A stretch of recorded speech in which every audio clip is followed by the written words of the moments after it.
this time, my friend on Mike Burstyn and Friends is quite, I wouldn't say an old friend, but a dear friend. We've known each other for many, many years, like many of my friends. He is an American music producer. Just tell you a little bit about him, what they officially say about him: a sports agent, the founder and CEO of Rock and Roll Fantasy Camp. He was born in New York City, began his career representing acts in the Catskill Mountains. Who didn't? From there, he went on to represent, among others, Herschel Bernardi, may he rest in peace. He became a sports agent representing people like Phil Simms, Mark Bavaro, Vince Ferragamo, Jack Reynolds, Lou Piniella. And believe it or not, from there, during his time as a sports agent, he started producing live tours. He went on to work with Ringo Starr, the Monkees, Roger Daltrey, numerous other acts. He's also the author of 2 books, Putting It on the Line, a book about his experiences in the world of sports and entertainment, and Rock Your Business, what you and your company can learn from the business of rock and roll. It is my joy to have him join me now on Mike Burstyn and Friends for a schmooze. And I'm talking about David Fishof. David, welcome. Thank you, Mike. So glad to be here. It's so glad we reconnected. Yes, after a long time, I must say. Yes. When did we first meet? Got to be what? 40. It's got to be 45 years ago. At least. Exactly. Maybe 46. Maybe 46. Yeah, 47. Could be 47. And you're only 44 years old. That's 60. Yeah, I know. Crazy. The Catskills. The Catskills. Well, you actually booked me in the Catskills. I booked you at the Catskills. Yeah. Wow. And not only in the Catskills, but I want to just give my friends who are watching a little background on you. I just mentioned the official background, but you were born in where in New York? Where were you born? Manhattan. Right in New York City. Yeah. And then went from there to Galveston, Texas. My father was a chazan, and he survived Auschwitz and Buchenwald. And the doctor told him, you got to be somewhere warm. So he moved to Galveston, Texas. Do you know that there was an Orthodox, conservative, and Reformed Jewish synagogue there? Why it was so popular? Because that was a big port where a lot of Jews came in from Europe. So a lot of them settled in Galveston. My God, I remember an old joke that I used to tell in Israel when I performed at the nightclubs for tourists, that a Texan comes to Israel for the first time, and they take him to a kibbutz. And the kibbutznik is so proud, and he shows him around. He says, Mr. Texas, you see, this my kibbutz. And the Texan says, how big is your kibbutz? And he said, well, you see, from where we're standing here to the tree over there, that's my kibbutz, big, huh? And the Texan said, well, back home in Texas, I got my own little kibbutz. I call it a ranch. But my kibbutz, when I get into my car, I drive for 20 minutes till I get to the end of my ranch. And the Israeli says, well, I know, I once had a car like that. I sold it. That was the Catskills. So you grew up in Texas. Grew up in Texas for just a few years, and then settled in Brockton, Massachusetts. And I was raised. My father was Orthodox. His synagogue was conservative, and the people were Reformed. So we learned to accept all Jews, and it was incredible. I lived in Massachusetts, and then he wanted to be closer to his family, and he settled in Hackensack, New Jersey, and he was there for 35 years. So how did you get to the Catskills to start as a how old were you when you were you a bus boy in the Catskills? I was a bus boy. You remember Teddy Katz at the Lake House? I went to work for him, and I would watch all the shows, at night.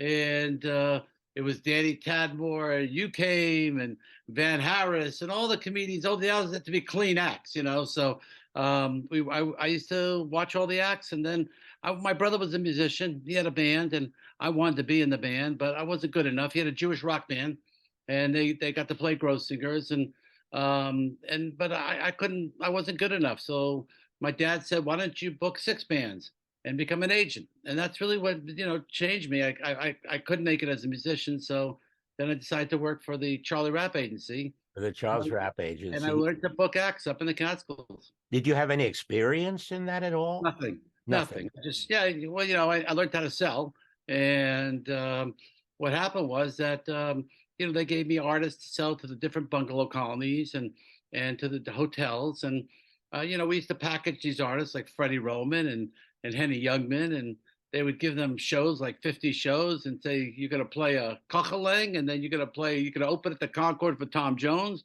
and then you're going to play a midnight show at the Raleigh Hotel. So And a bungalow colony. and a bungalow colony, kocheling. That's a Yiddish word. And that Yiddish word? Is that a Yiddish word? Kocheling? Kochalein means cook for yourself. In other words, a self, there's a place where everybody does everything for themselves. Nobody's serving them. And what years were this? Around what? I would say 56, 76, 76, 76, wow. 75, 76. Yeah, I was 18, 19 years old, even yeah. And so I was booking acts in the Catskills. And then I was writing a column for the Jewish Press. I came up with this idea to write an entertainment column that I got the idea from Earl Wilson and your friend Tim Boxer, and I decided that I was going to write an entertainment column. And my friend Art Raymond, who I got friendly with Art when I started writing for the paper, we used to talk about it every day. We'd have lunch. And he WEVD, Art Raymond. The station that speaks your language. Yeah. Pancho Raymond, who may rest in soul. He was the man that really promoted Jewish music back then, and Israeli music and artists. I subbed for him a couple of times. I know when he was on vacation. And Menashe Skolnick too, right? No, not him. I never subbed for Menashe Skolnick. No, not you. No, but Raymond.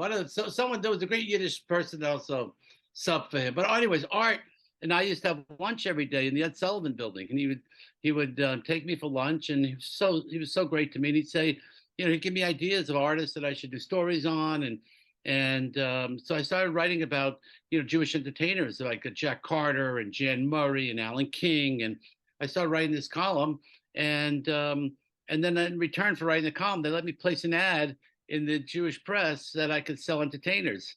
And a year later, I got to book Herschel Bernardi on a few shows, and then he invited me to Chicago to meet him. I go to Chicago to meet him, and he says, I'm going to hire you. I said, why? He says, well, because you got me to work cheaper than my lawyer told me I'm ever going to get. So he says, you got to come to California and meet my lawyer, and I want you to represent me. He had a big, high, powerful lawyer. And then at 21 years old, I was representing Herschel Bernardi. And oh my God. Well, I'm sure most of my listeners who are watching this remember Herschel, but if you don't, Hershey Bernardi came from a wonderful family of Yiddish actors who worked with my parents, his father and mother, his brothers as well, Boris, and he was, as far as I'm concerned, the greatest Tevye. He was Tevye on Broadway. He then did some wonderful musicals. Zorba, if you remember, he was wonderful in that. I saw him in La Mancha, and he had a TV show called Arnie, Peter Gunn. Peter Gunn, right? He was the detective on Peter Gunn. He showed me that an artist can be diversified. That not just Broadway, but he was a voiceover. He was Zenith. He was the voice of CBS, the voice of Zales, and the voice of Charlie the Tuna. Charlie the Tuna, yeah. And now I'm so happy because a little while before he passed away, when his son was born, I was in Los Angeles and I visited him at home, and he was so proud and happy that finally he was married, he had a child, and his son now is taking, going. He's an actor, and I saw him. So he was starring in Fiddler on the Roof on Broadway, and he was the bartender. Right. And then he was the sub, or what do you call the sub behind the understudy, the understudy. So I made it my business to fly to New York to see him opening night, and because I loved Hesh. He was just for me, he was like a father figure for me in the entertainment world. So he was great. And unfortunately, we lost him much too early. May 9th, 1986. I'll never forget. Alava Shalom. So how did you get from booking talent in the Catskills to rock and roll like the Monkees and the Ringo Starr? How did that Well, happen? so what happened was when I was writing for the Jewish press, I decided to write about not only celebrities but athletes and Jewish athletes. And I went to Yankee Stadium to interview Ron Bloomberg, who was the center fielder for the New York Yankees, and he was the first designated hitter, and they call him the Jewish Bomber.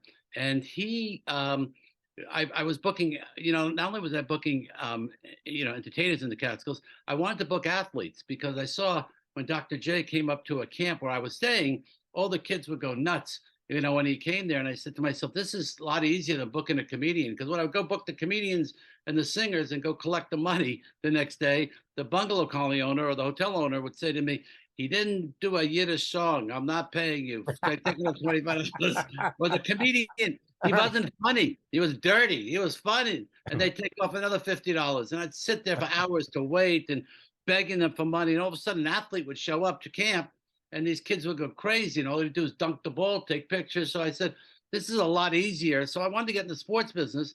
And I asked this camp owner if I can bring an athlete up there, if I meet somebody at Yankee Stadium. He said, yes. So when I asked Bloomberg if he could do the appearance, he said no. But he says, but the guy at the end there, Elliot Maddox, he's a center fielder and he's rehabbing. He's injured and he's dating a Jewish girl. Therefore, he wants to be Jewish. So we got friendly, and I booked him up in a hotel in the Catskills, and that was my start. He introduced me to Lou Piniella.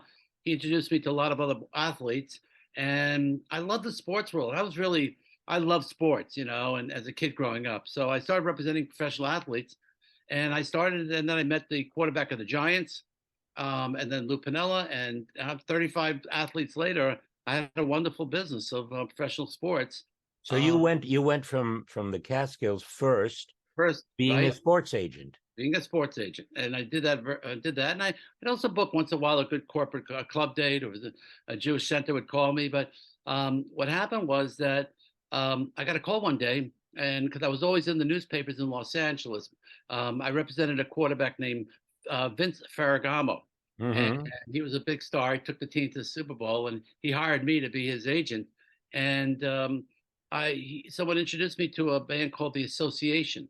Now, I was sharing office space with Shep Gordon, the man who manages wonderfully. There's a movie about him called Supermensch. It's really great. And he managed Alice Cooper. To this day, he manages Alice Cooper.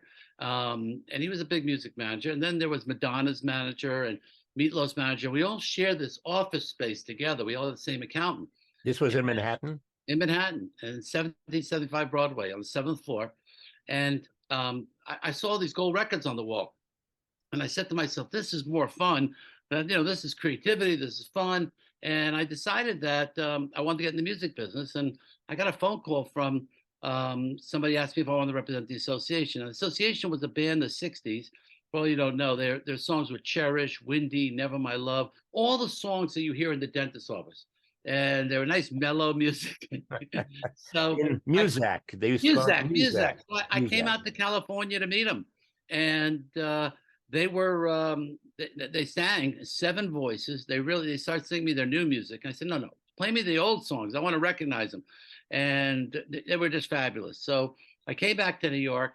I went to all the agents at the William Morris office, the Lee Solomons of the world. We talked about our mutual friends. Oh my God. Wow. And I said to them, this is your artist. They're on your roster. Can you book them? And they all turned to me and said, you're crazy. We can't book this man. They were big 20 years ago or 15 years ago. I said, well, do me a favor. They're going to reunite. Could you please give them a shot? And I would take them to baseball games and I'd wine and dine these people. And they decided, they were going to help me. And they booked literally $1 million of gigs over the summer. They booked them everywhere. They'd call me, can you play Cleveland? I said, yes. Can you play Detroit? I would just try to fill every date in the calendar. Now, I didn't know anything about sound checks. So I would book them Thursday night at Grossinger's and then the next day at the Orange County Fair, thinking that, you fly from New York to LA. So you drive down 9 o'clock plane from New York to Los Angeles, and then you drive up to Orange County. You could be there by 1 o'clock. You do a 4 o'clock show. Not really that there was sound checks and that you had to have a gear. And So the first year, I had them flying all around. I didn't know what I was doing, to be honest with you. But all the other bands around the country started seeing the association working, the Turtles, the Grassroots, the Mamas and Papas. And they all came and called me up and said, would you represent me too? So I decided at that time I was going to take the knowledge I had in the Catskills, and I was going to package these bands together. And so I got the Turtles, Gary Puckett and the Union Gap, the Grassroots, and I packaged a show called the Happy Together Tour, which they still do to this day.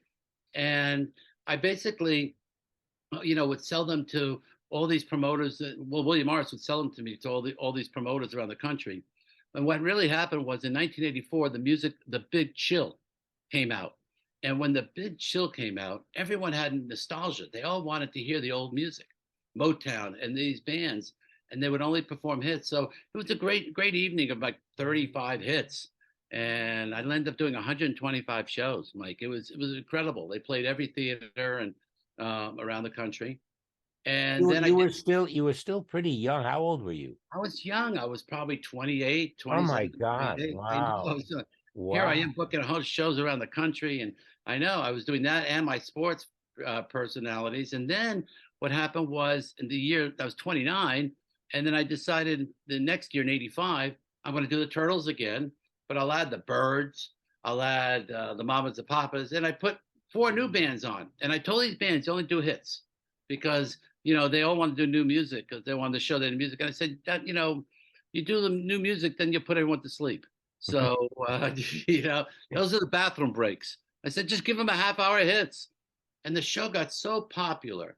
And then I was going to do it again in 86. I came up with this concept. And the Nederlanders, they would buy my show for all their amphitheaters. And everyone liked the show. And so in 86, I'm in a hotel in Kansas City, really in 85, watching an old monkey TV show. And unbeknownst to me, MTV at the time, they decided they were going to air 24 hours of monkeys. And I went out and signed Mickey, Peter, and Davy, the 3 monkeys, who didn't even own their name. So I had to go get the name from Columbia Pictures. And when I went to call the guy about the licensing the name, he said to me, take me to a baseball game. He wanted to go to a Yankee game. So I took him to a Yankee game. And he turns to me and he says, what do you need this name for? He said, no one's used the monkey name in 20 years. I said, well, I'm doing this oldie show and I want to, pack called the Monkeys. They had that very famous guitar logo, the Monkeys. It was a TV show. They weren't a band of artists that grew up together. They were told one day, hey, you're going to be the Monkeys and we're going to put you on TV. And that's what it is. So they didn't even own their name. They didn't even own the songs. And they got $400 an episode. That's it. And so I decided to book them. And again, unbeknownst to me, I was on the 1775 Broadway on the 7th floor. On the 8th and 9th floor is MTV. And I would go up and down the elevators every day with the Bob Pittman, the president of iHeartRadio today, and Tom Freston. And they would look at me like, oh, the Giants lost. We lost our money. We bet the games, whatever it was. And so someone called me up and said, MTV's doing the Monkeys. So I ran upstairs. And I said to Mr. Pittman, I said, can I talk to you? He said, oh, yeah, you're the sports agent. And I said, yeah, but I have the Monkeys and you're doing 24 hours of Monkeys. And I'll never forget, he said, sit down, kid. He said, I'll make a deal with you. You promote the Monkeys in all the MTV in all your ads, my new fledgling network. This is a new fledgling network. And I'll promote them on television. And he promoted my tour. And let me tell you something. We put tickets on sale. We sold out 15,000 tickets in Detroit. They added another show, another 15,000, 28,000 in Chicago, sold out Foxborough Stadium. Every little girl in this country, 1986, wanted Monkeys tickets. And they would, go out and get tickets. And then they'd come home after staying up all night. And the mother would say, where were you? And he said, I wanted to get monkey tickets. And the mom says, I want to go. So the first 20 rows were the little girls screaming. And then it was 20 rows of their mothers. It was unbelievable. Mike, you couldn't believe overnight how big this band was. They were bigger in 86 than they were when they first came out in 66. I remember the concert that you put on in Manhattan on the west side at the pier, right? It was outdoors. You invited us at that time. It was amazing. So All right. Now it's you So are now I'm creating these packages, and there were all these theaters needed shows. All these amphitheaters. So I'd have all fairs, country fairs, casinos. So then I came up with another idea after doing the Monkeys. I went to see the movie Dirty Dancing, and I'm from the Catskills, so I love the movie. And I decided, let me come up with a show where I can take the dancers and Bill Medley, who did the song "I Had the Time of Your Life," Eric Carmen, who also had Hungry Eyes, nice Jewish boy out of Cleveland, and I put together a song of the original dancers from the film, and with these singers, and we sold out Radio City Music Hall without even a show. I never forget. My agent calls me up. He says, "I got an offer for 3 nights for you to do Dirty Dancing in Radio City." So I said to them, "Tell them to pay me for 2, and the third, give me a full page ad in the New York Times." And they said, "Okay, why?" I said, I wanted to put an ad. I wanted to see if there was really interest for Dirty Dancing. So we put an ad in on Sunday, New York Times, and on the arts and leisure section. And Wednesday, we called tickets going to be on sale Wednesday morning at 10 o'clock. And then we created a fake rehearsal with a bunch of dancers. And I got Bill Medley on a piano and asked Eric Carmen to come in on a piano. And we invited the press to come see Dirty Dancing, the live tour rehearsals. And they Wait a showed minute. us. So you didn't even have a show yet? I had no show. I had an ad. I had an ad in the New York Times. And an idea. And An idea. Tickets on sale Wednesday for Dirty Dancing, the live tour. Just the logo. Wow. You know that by 10:05, the president of Radio City says, "David, first of all, the reason that we did it, and we put tickets on sale at Ticketmaster at 12 o'clock, because we wanted to create lines. So for the news around the corner, Radio City, so you can only get the tickets at the box office." And the president of Radio City says to me at 10:05, he says, "The show is sold out. 3 shows we sold out." He says, "Can you add more?" I said, "Add whatever you want. I had no other shows." He said, "Well, I got a whole week I can give you, because I got Barbara Streisand working 1 week, and I got Diana Ross, but in between that week is free." So we added 5 more shows, and in 24 hours, we sold out 8 shows at Radio City Music Hall. Now I have to create a show. But it was incredible. Now the agent had a story to tell. He could call everybody and said, "Hey, Dirty Dancing sold out Radio City Music Hall. Why don't you buy it for your theater, your arena?"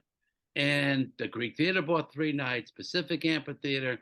And finally, we created this amazing show, and we played everywhere, around the world even, except I didn't play Israel, which I wanted to play, but it wasn't as big there. But the biggest market was Germany.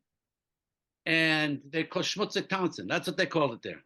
Do you believe like Dirty Dancing big in Germany?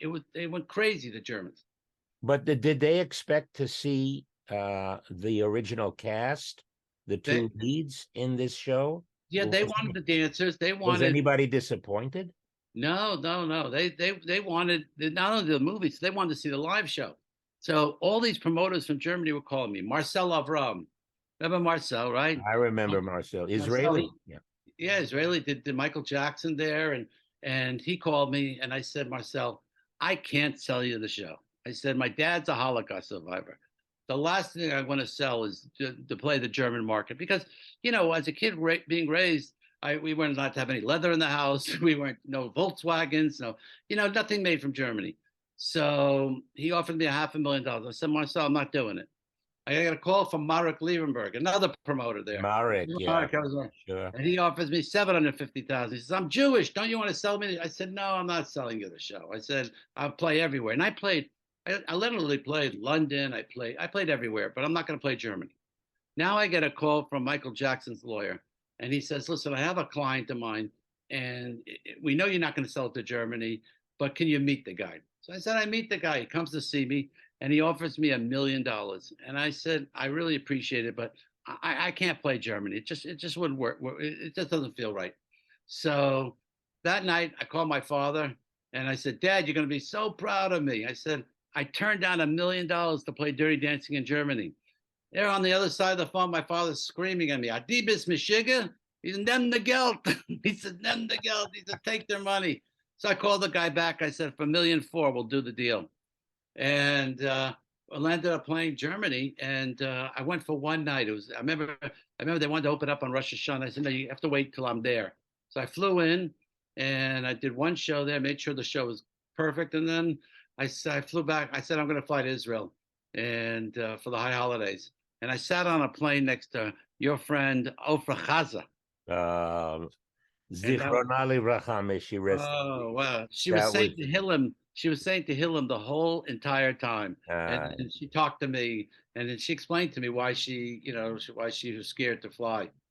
well, but she, unfortunately, that was a um, Yeah. tragic story as well. So, we could go on and on and on, but So after Dirty Dancing, Ringo Starr. That's what happened. I want to skip to the present as a Okay. result of all of these acts that you got to know. How did you come up right now? You have created something that is unique, and it's the rock and roll. Um, Fantasy Camp. what do you call it? What's the name of it? Oh, Rock and Roll Fantasy Camp. Fantasy Camp. Right, Right. right, right. And my Okay. granddaughter is going to be Really looking forward to having participating her. this year. Tell us a little bit. How did that come about? And what So, and what and what's the concept? okay. So Rock and Roll Fantasy Camp is a camp that I created when I was on tour in 1989 with Ringo and the All Star Band. I came up with the idea to put Ringo Starr in a band with a bunch of All Stars around him. He had his very famous song that he sang with a little help, my friends. And my brother Joey was the drummer, and loved Ringo. So I said I'm going to try to put together a band with him. And everyone said to me it's never going to work. And after the fourth show, the two of the band members came over to my table at the Garden State Art Center, and they both said they're quitting the band. And I said, "What do you mean you're quitting?" He said, "Nah, this is not going to work. Too much fighting." And I tried to find Ringo. I couldn't find him. I walk into the dressing room, and it turns out that Joe Walsh had a knife in his hand with blood. Levon Helm had a glass bottle with blood. And I walk in and I say, "Are you guys a bunch of babies?" And they're fighting over songs. And they both pushed each other, and they turned around and they stuck their tongues out at me, and they just played a joke on me. And because they knew I was the yeshiva bacha, I was the square guy. I was 10 years younger than them. Anyways, make a long story short, I realized that they have so much fun on tour, and we had this all-star band. I said, what if I could give this to the public? And that's when I got the idea to create a camp where you could come for 4 days.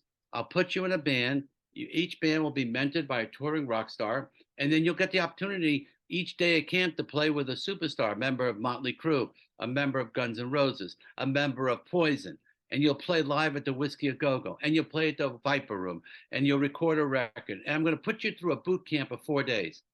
And I did my first camp 27 years ago.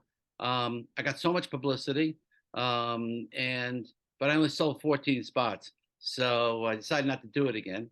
And then 5 years later, I'm at a Polestar, which is our industry, promoters industry, where they go, and they were playing a game, and they with Sammy Hagar, Tommy Lee, Tommy Shaw, three great rock stars. I said, who created Rock and Roll Fantasy Camp? David Bowie, David Byrne, or David Fishof? And one of the rock stars yelled out David Fishof. And I said to myself, wow, these people remember it. So I decided to do it again. And then I did it again. And it started really catching on. And I decided, I got married to Karen, and we had two children. I said, I'm not going on the road anymore. And I put my life in the camps. And what's great about the camps, Mike, is that you really change people's lives.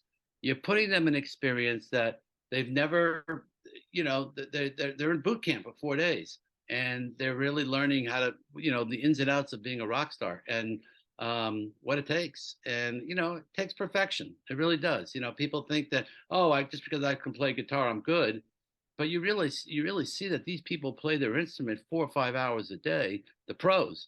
And so camp's been really amazing for me. I love it. Now, who can join? Anyone who is A musician, a yes, a musician, beginner, amateur, obviously. amateur, yeah, sure, a beginner, an advanced musician, an intermediate, a vocalist.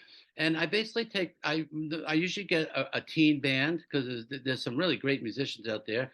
And then it's basically a person over 40 to 60. And it's usually someone who was in high school who or college, had a band, and they had a choice to make in life: you get a real job, or become a rock star. Naturally, they have to get a real job, and but their burning desire inside is to be a musician. Joe Perry from Aerosmith, he said a great line. He said to a lawyer one day at camp, he said, "What He turned to a guy. He said, "What do you do for a living?" The guy said, "I'm a lawyer, and on weekends I play guitar in my band." And he said, "You're full of it." He says, "You're really a guitarist first. You do that legal BS to pay for your guitars." And the guy said, "Yeah, that's me." It's like And fulfilling a lifelong, the lifelong dream, and they've dream. been holding on to it their entire life. For Sure. the young people, I'll tell you what's interesting for the young people. The other night, I went to meet the bass player of a band called Metallica, and I wanted him to do my camp. So I usually have to show up somewhere. His son was performing, so I go to meet him. I go to meet his son. His son has a huge band now, and Metallica is probably the biggest heavy metal band out there. I mean, it's incredible what the stadiums they do and the new tour. So the son, I went to say hello to the son, and all of a sudden the drummer comes out and he says, "Oh, David, I went to your camp. I got to play with this. I got to play with Deep Purple, and I got to play with the guy from Guns N' Roses." He says it was the most life-changing experience, and now he's a full-time drummer. So young people really get mentored. And Gene Simmons, he said a great line. He said, "I wish this camp would have been around when I first started, because here you get an opportunity to jam with people and you only get better. You've been around, you had your amazing parents, and you've been around show business your entire life. But for people who haven't had it, this is a great opportunity for them to really see people who they're legends and That get to ask questions." And you gave me an idea. You said vocalist as well. yes. Okay, next time. When is the next one? Oh, well, you're gonna I, I'm a come. vocalist. You're a vocalist, yeah. I got a Beatles camp coming up. I have a camp in New York. I got Pete Best of the Beatles. Oh, I got the bass player of the Rolling Stones and the bass player of Aerosmith doing my next camp in New York. So it's been fun. It's been fun. And for the rock stars, what do they get out of it? As you saw my movie Rock Camp, which is out on Amazon, I think what people don't realize, but the lives, not only do you change the lives of the people that come, but the artists, they do it because it reminds them what it was like when they first started, and it's a way for them to give back. And I've mm. had some, Jeff Beck, who's probably the greatest guitar player in the world, all of shalom, but he just passed away this year. But he did my camp. Paul Stanley, Roger Daltrey, Bill Wyman of the Rolling Stones. I've had some huge, and Nick Mason from Pink Floyd. I mean, Slash. I can go on and on. But for them, it's an opportunity for them to remind them when they got started. And here's a chance where they can just share music with people, and it's not a fan base. And they eat lunch with them. They do Q&As with them, and it's been really quite fun for me. Well, it's always, as we say, it's always much more rewarding to give than to receive. And what you're doing is exactly that. You're giving both the amateurs or the people who dreamed of doing this professionally, and unfortunately, the reality didn't allow them to, and the professionals that are able to give back for, what they've received from the public. So it's a win-win situation. It's a win. And the funny thing is, I got an email today from somebody. He said to me, "David, I got good news. I got bad news. It's such a great experience that I'm going to quit my job and I'm going to go to London School of Drumming." He works on Wall Street. He said, "I got enough money." And he said, "The good news is I want to become a professional drummer. The bad news is I can't afford to come to your camps." I said, "Good." Yeah, no, I don't mind. I had a lady come to camp, and she got mentored by Meatloaf, and it just changed her life. And she was a breast cancer survivor, and she wrote a book called "Rocking the Pink" about this experience and how her doctor told her she's better, and because she found her happiness. And then I asked her when we were filming the movie, I said, "Would you come in and tell your story?" And she says yes. And then I asked her, I said, "When you left camp, did you get depressed?" Because I build my next camp, but they go home to their regular job. And she says, "Absolutely not, David." I said, "I'm going to quit being a lawyer. I'm going to become a writer, what I always wanted to do." And she's written 14 best-selling novels today that are sold worldwide. And she said, "You know what I learned at your camp? To be authentic." So that's the one thing about entertainers. They're authentic. They do what these rock stars, they're authentic people. And she decided that she wanted to be authentic. So I've seen, lives change. you have somebody from the guy who started Oracle. There were three partners. I have one of them, Ed Oates, comes to my camp, and he walks into a room and he says to the rock star, he says, "I want you to teach me this song," and I know I want to play this song, and the rock star turns to him and says, "Excuse me, sir, but I have to share it, teach it to five other people." And I think what they learn to be in a band is they learn to listen. They learn to, things that these type A personalities never had to really do. So everyone gets a piece, a great thing out of camp. David, it's been such a joy to share this time with you. We'll do this again, but I'm gonna again put a little note here so that people can both see the movie. Where is it available? The movie's on Amazon Prime. It's called Rock Camp. Rock Camp It's on free Amazon Prime. on Amazon Prime. It's on YouTube too, but Amazon Prime is great, and I think people really enjoy it. And what's the website for the website's rockcamp.com. And we do camps just for women only. We do, and the next one coming up is going to be great. 80s here in Los Angeles, and I got one doing Beatles in New York, and every day I come up with new ideas. So it's really fun for me. And again, it's Rock Camp or Rock and Roll Camp? No, just rockcamp.com. Rockcamp.com, and the movie is on Amazon Prime. Also called Rock Camp, and Fox announced. I'm proud to say that they announced they're developing a comedy, which should be a lot of fun. So all good stuff. I highly recommend it. Obviously, I've seen the film, and what you have accomplished, and what you have given to all these people who otherwise would still be dreaming, and it's just a unique experience. Before I leave you, I want you to come. Not only is your granddaughter coming, but you should come and really enjoy it. I think you'll see the magic. It really is magical from day 1 to day 4. How these people go through this life-changing experience. I might even jam with them. Absolutely. If they'll let me. Absolutely. You look young enough. Okay, I'm going to ask you what I always ask my friends towards the end of the schmooze.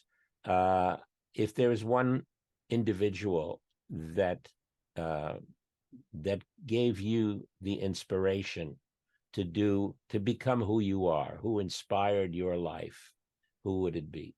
I have to say my father. He's a Holocaust survivor. He just gave me everything. He survived Auschwitz and Buchenwald, and he survived it, just trying to make matzahs, trading tobacco to get flour and water. He lit Hanukkah candles in Auschwitz. And I think that, to see my dad trying to keep up his Jewish religion and to stay religious in the camps as much as he could, really inspired me. And in the way he lives his life. And has your orthodoxy ever hampered any of your work or good question? Yeah. Well, first of all, with the athletes, it was very accepted because many of the athletes I represented were Christian, and they were very respectful. So Phil Simms, he would call me and Friday morning, he said, "Don't forget to take a Shabbos shower." And he had a running joke. So I found with the Goyim, they were more respectful. Then when I got Marty Allen from Allen and Rossi, I never forget Marty Allen, the late comic. He said, "I can never call you on the Sabbath. What happens if I get a big movie deal?" I said, "Marty, you could get me after Shabbos." But no, I've had some anti-Semitism over the years in the sports world, but in music, not really. No, I think people have just respect it, and like I said, the Goyim usually are more respectful than the Jews. David, I give you a big hug. Thank you for doing this. Thank you for being with me, and I'll see you at the camp. I'll see you at Camp May. Wait, 4, 5, and 6. Yeah. Absolutely. Looking forward to it. Thank you, my dear. And all the best. Listen, I wish you good Shabbos and a Zisen Pesach, a happy and sweet Passover. Thank you. Thank you, and thank you, my friends, for joining. See you next time on Mike Burstyn and Friends. Shalom.